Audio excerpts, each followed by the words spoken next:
अस्सलाम वालेकुम, welcome to my channel. कैसे हैं आप सब? उम्मीद करता हूँ आप सब ठीक होंगे और खैर खैरियत से होंगे। आज की इस वीडियो के अंदर हम बात करने वाले हैं मोटिलियम सस्पेंशन के बेनिफिट्स, यूजेस और साइड इफ़ेक्ट्स के बारे में। इस शरबत के क्या फ़ायदे हैं, क्या नुकसानात हैं और क्या तरीका इस्तेमाल है, इस 2 मिनट की वीडियो के अंदर हम जानते हैं। तो चलिए वीडियो स्टार्ट करते हैं बगैर आपका टाइम ज़ाया करते हुए। जब भी हमने इस मेडिसिन का यूज़ करना है या कोई भी हम मेडिसिन इस्तेमाल करवाते हैं तो डॉक्टर के मशवरे के मुताबिक और डॉक्टर की हिदायत के मुताबिक इसको यूज़ किया करें ताकि आपको कोई मसला मसाइल ना बन सके। चलिए अब हम बात करते हैं मोटिलियम सस्पेंशन की बेसिक इन्फॉर्मेशन। इसके अंदर जो है फार्मूला यूज़ किया गया है वो डोमपेरिडोन है, ठीक है। मोटिलियम टैबलेट फॉर्म में भी है और इसके जो है वो सस्पेंशन फॉर्म में भी है। टैबलेट अमूमन तौर पे बड़े लोगों में इस्तेमाल करवाई जाती है और जो सस्पेंशन है, जो सिरप है, वो बच्चों में इस्तेमाल करवाया जाता है। चलिए हम बात करते हैं मोटिलियम सस्पेंशन के बेनिफिट्स की।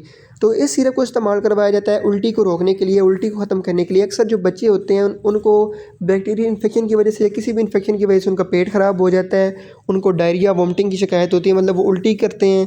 तो उसको ठीक करने के लिए इस मेडिसिन का इस्तेमाल करवाया जाता है। और जो 1 साल से छोटे बच्चे होते हैं वो दूध फेंकना स्टार्ट कर देते हैं। अगर तो वो थोड़ा थोड़ा दूध फेंके पेट तो समझ आती है कि वो सेहतमंदी की अलामत होती है, लेकिन अगर हद से ज़्यादा वो दूध फेंके इसका मतलब उनका पेट ख़राब है। तो उसको ठीक करने के लिए भी इस सिरप का इस्तेमाल करवाया जाता है। उल्टी को रोकने के लिए, बच्चे का अगर पेट ख़राब हो तो उसको ठीक करने के लिए मोटिलियम सस्पेंशन का इस्तेमाल करवाया जाता है। उसके बाद बैक्टीरियल इन्फेक्शन की वजह से बच्चे को अगर डायरिया हो जाए, वोमिटिंग आने लग पड़े तो उसको ठीक करने के लिए इस सिरप का इस्तेमाल करवाया जाता है। तो ये हो गए बेनिफिट्स। अब हम बात करते हैं मोटिलियम सस्पेंशन के यूजेस की और साइड इफ़ेक्ट्स के बारे में। तो वो बताने से पहले आपसे रिक्वेस्ट है कि यार अभी तक आपने चैनल सब्सक्राइब नहीं किया हुआ तो वो कर लें ताकि मेरी आने वाली वीडियोज़ हैं वो आप तक ईज़िली पहुँच सकें। तो प्लीज़ यार 1 मिनट लगना है, सब्सक्राइब कर दो।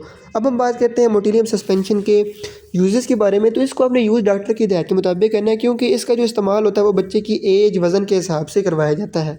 तो जहाँ तक इस मेडिसिन के साइड इफ़ेक्ट्स की बात की जाए तो इसको यूज़ करने से बच्चों में मुँह का खुश्क होना, उसके बाद सांस लेने में दुश्वारी, इस तरह के मसले मसाइल देखने को मिल सकते हैं। तो ये थी आज की वीडियो। उम्मीद करता हूँ आपको वीडियो पसंद आई होगी। इंशाल्लाह मिलते हैं अगली वीडियो के अंदर। अल्लाह हाफ़िज़। Thanks for watching.